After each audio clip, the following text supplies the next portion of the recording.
Les couleurs, on les voit tous les jours, mais est-ce qu'on les regarde? Aujourd'hui, on parle des couleurs et tu vas voir, c'est toute une histoire.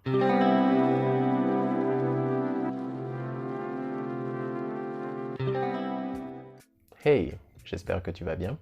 Je suis Mathéo et sur cette chaîne, on essaye de se cultiver ensemble. On parle souvent d'art, mais pas que. Je suis accompagné de Léo, le fantôme numérique. Coucou toi et bienvenue sur notre chaîne. Aujourd'hui, tu vas découvrir que les couleurs, elles portent en elles des codes, des implicites, une histoire. Les enquêtes d'opinion révèlent que c'est globalement la couleur préférée du monde occidental. Dans l'Antiquité pourtant, on s'en fout un peu du bleu. Il n'est pas considéré comme une couleur. Dans l'Antiquité, seuls le blanc, le rouge et le noir ont le statut de couleur. C'est vrai, mais le bleu s'est armé de patience et a su conquérir le monde. Aujourd'hui, il est partout, sur les drapeaux, sur les jeans. Le bleu est présent partout dans la nature, mais c'est une des couleurs les plus difficiles à fabriquer. Et c'est peut-être ce qui a poussé nos ancêtres gréco-latins à le mettre de côté. Dans l'Antiquité, on l'attribue aux barbares. Quand une femme a les yeux bleus, c'est un signe de mauvaise vie. Pour les hommes, une marque de ridicule. Cette distance avec le bleu se retrouve même dans la langue. Cette couleur est absente des textes de nos anciens, si bien qu'au XIXe siècle, on a même pensé que les Grecs ne pouvaient simplement pas voir le bleu. Aujourd'hui, en français, les mots qui évoquent le bleu ont deux origines. Bleu vient de blau, d'origine germanique, et le terme azur vient d'azrak, en arabe. C'est à partir du XIIe siècle que le bleu passe en force. Les chrétiens considèrent alors que leur Dieu est un Dieu de lumière, et la lumière devient bleue. En peinture, on se met à peindre les ciels en bleu. Nous, ça nous paraît évident, mais il faut savoir que jusque-là, le ciel, on le faisait en noir, rouge, blanc ou doré, mais pas en bleu. Le bleu lance sa campagne publicitaire à travers le monde occidental avec une égérie de taille, la Vierge Marie. Bon, pourquoi je parle de religion? Tout simplement parce que la couleur, pendant très longtemps, c'est une affaire d'hommes d'église. Ils sont les dépositaires du savoir, et ils s'affrontent même entre eux au sujet de la couleur. Par exemple, l'abbé Suger pense que la couleur est lumière, donc divine, donc il faut mettre des couleurs partout. À l'opposé, Saint Bernard pense que la couleur est matière, donc vile et pécheresse, donc il faut en préserver l'Église. Au passage, on sait aujourd'hui que la lumière est à la fois une onde et une particule. Hashtag physique quantique. Donc il n'était pas si loin de la réalité, nos deux amis. Suger a gagné et le bleu s'est imposé. D'abord la Vierge, ensuite les rois de France, puis la noblesse. Et l'argent dans tout ça. Bah oui, théologie et économie, c'est souvent lié. Puisque l'Église fait la promotion du bleu, il faut en produire, en vendre, en acheter.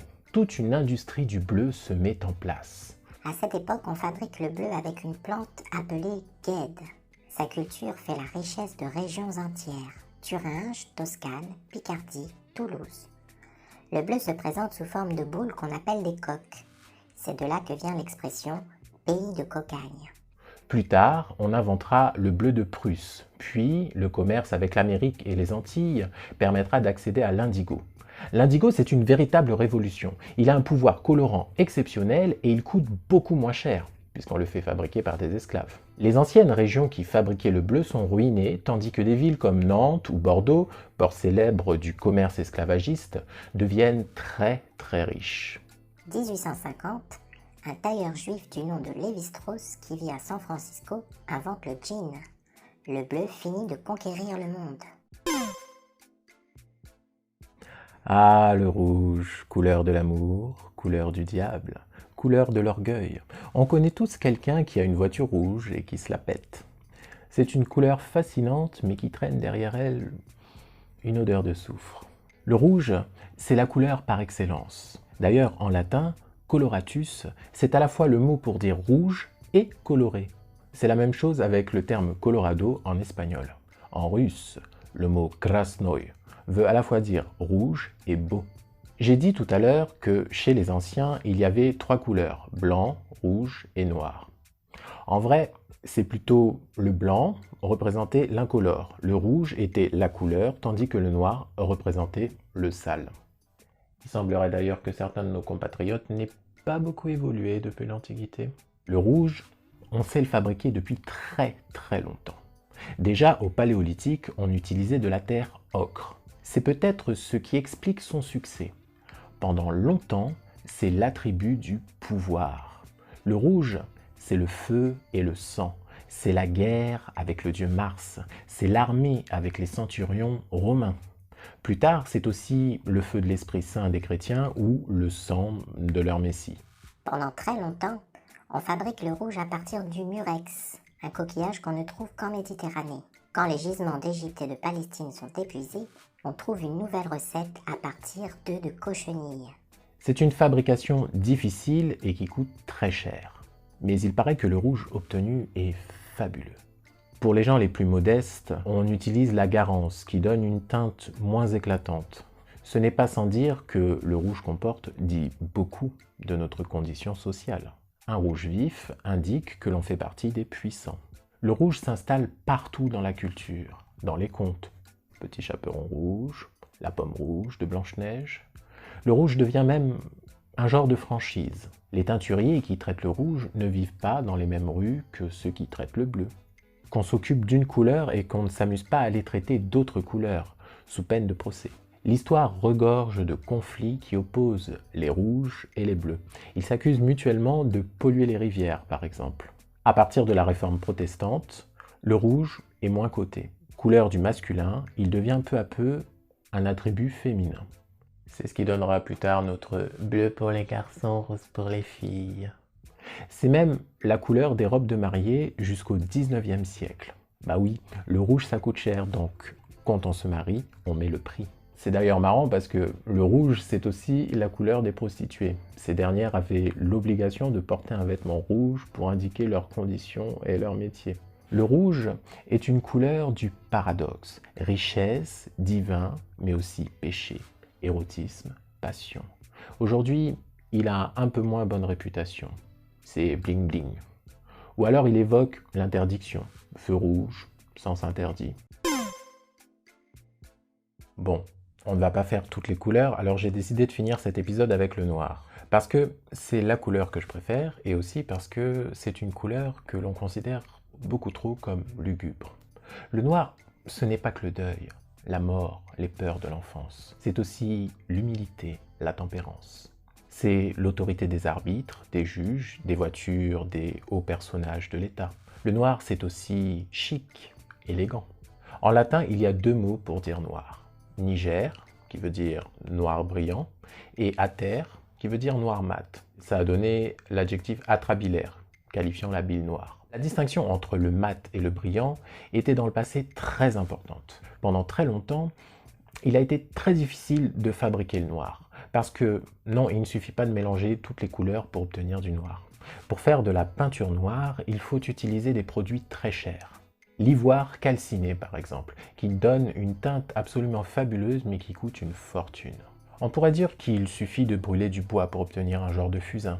Cela donne un noir pas très dense et instable. C'est pour ces raisons que jusqu'à la fin du Moyen-Âge, il y a très peu de noir dans les peintures. Quand on l'utilise, c'est pour de toutes petites surfaces. La réforme protestante va booster la popularité du noir. Luther s'habille en noir. Le noir, c'est austère, c'est la couleur humble du pécheur. Quand on dit que c'est la couleur du deuil, il faut se rappeler d'abord que c'est le cas en Occident. En Asie, c'est le blanc que l'on porte pour le deuil, pour symboliser le corps de lumière des défunts. Et puis, ça dépend aussi des périodes. Chez les Romains, les vêtements de deuil étaient plutôt gris, couleur de la cendre. C'est le christianisme qui a imposé le noir comme couleur de la mort. Et, paradoxe, seuls les riches pouvaient justement s'offrir des vêtements de deuil noirs puisqu'ils étaient très chers à fabriquer. Vers le 19e siècle, on commence à utiliser du noir obtenu grâce au charbon et au goudron. Le noir se démocratise un petit peu puisqu'il est moins coûteux à fabriquer. Il faut que l'on parle du statut de couleur du noir. Oui, tu fais bien de me le rappeler. À la fin du Moyen-Âge, on a développé la théorie de la couleur lumière. Quand on considérait que la couleur était de la matière, le noir existait. Mais à partir du moment où l'on s'est dit que la couleur c'était de la lumière, le noir c'est devenu l'absence de lumière, donc l'absence de couleur. C'est renforcé plus tard par les travaux de Newton. Le noir et le blanc se retrouvent à part. Et d'ailleurs, quand on parle d'un dessin en noir et blanc, d'un film en noir et blanc, on les oppose à la couleur. Et le noir et blanc, on entretient un rapport particulier avec. D'abord parce que nos premières photographies, donc nos premières représentations, autres que la représentation artistique, étaient en noir et blanc. Pendant longtemps, on a considéré le noir comme n'étant pas une couleur. Cette époque est révolue. Le noir, c'est une couleur. D'ailleurs, maintenant que la couleur est omniprésente dans le monde de l'art, on pourrait se dire que le noir et blanc, ça a un côté presque révolutionnaire. Si tu veux aller plus loin, je te conseille les ouvrages de Michel Pastoureau, un auteur passionnant que nous avons étudié pour préparer cet épisode. Le petit livre des couleurs, les couleurs de nos souvenirs, bleu, rouge, vert, etc., qui sont des livres où l'auteur se concentre à chaque fois sur l'histoire d'une couleur. Tous les livres que je viens de citer sont disponibles aux éditions Point. Et ce très bel ouvrage aux éditions du Seuil, les couleurs expliquées en images. J'aurais pu te raconter plein d'autres choses sur les couleurs, mais j'ai décidé de ne te dire que ces quelques petites choses. J'espère que ça t'a plu.